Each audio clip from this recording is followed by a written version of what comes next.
It was silent hours, ruined my surprise birthday party. Let me tell you about the time I planned a surprise birthday party for my fiancée, only for our overzealous HOA to swoop in with their noise ordinances and silent hours rule. We just moved into a cozy suburban neighborhood, pretty lawns, matching mailboxes, the usual. It was supposed to be the perfect place to host a gathering for family and friends. I'd spent weeks coordinating the perfect party, gathering decorations, booking a small live band, and inviting guests from out of town. The plan was simple: keep my fiancée in the dark until the big reveal. Little did I know the HOA had other ideas. In the midst of my planning, a new HOA bulletin arrived in the mail. It detailed the usual upkeep reminders, garbage cans, lawn care, etc., but slapped in the middle was a bold, underlined rule. Quiet hours, 7 p.m. to 7 a.m. No loud music, parties, or gatherings permitted during this time. At first, I laughed. 7 p.m.? That's practically prime party time. But apparently, the HOA decided any noise after dinner was disruptive to the community. My fiancé's party was set to start at 7:30 p.m., just after work for most people, so I had a sinking feeling we were headed for trouble. I decided to get clarification from the HOA. Maybe they'd make an exception for a special occasion, like, I don't know, a once-in-a-year birthday surprise. So I emailed the board president, gave them a heads up about my fiancé's big day, and politely asked if we could play music at a reasonable level until 10 p.m. The response? A curt, single-line message. No exceptions to quiet hours. Violations will incur immediate fines. I was floored. Seriously? This was a private gathering in my own home. We weren't talking about blasting music until dawn, just a normal couple hours long party. But the HOA clearly wasn't interested in compromise. In the days leading up to the party, I started receiving notices reminding everyone of the new silent hours rule.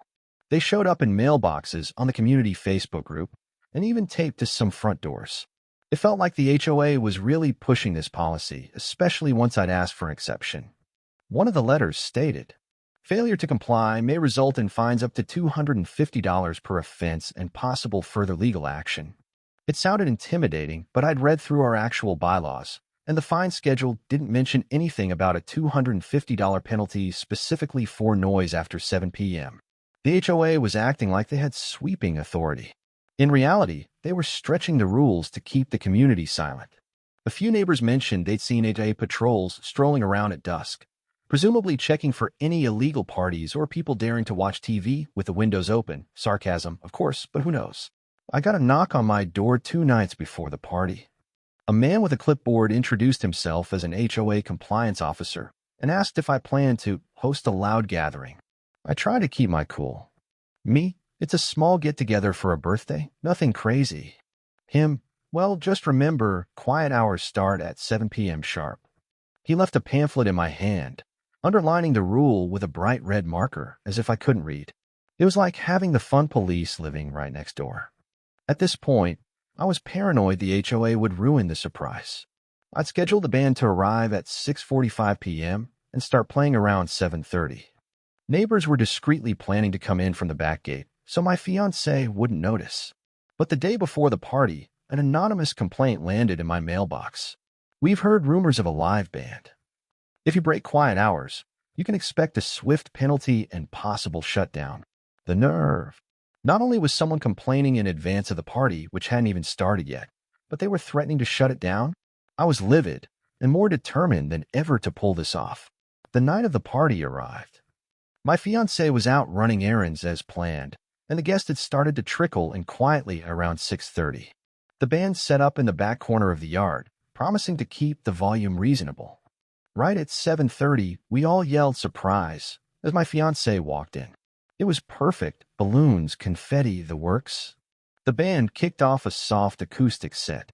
Everyone was having a blast, laughing and chatting in the warm evening air. Then, at around 8 p.m., flashing lights appeared at the end of the street. 2 police cars. My stomach dropped. Sure enough, someone we can guess who had called 911 to report an illegal party violating quiet hours. Illegal party? Really? The officers looked confused when they arrived to find a calm, family-friendly gathering. We were well under any city noise limit, and it wasn't even dark yet. After a few minutes, they basically told us, "Carry on, folks." You're not breaking any city ordinance. Once the cops left, we decided to keep celebrating, but we dialed the music down a notch, just to be respectful of anyone who might genuinely be bothered. But we also knew our rights. The city's actual noise ordinance didn't kick in until 10 p.m., and even then, we were within acceptable decibel levels for a private home.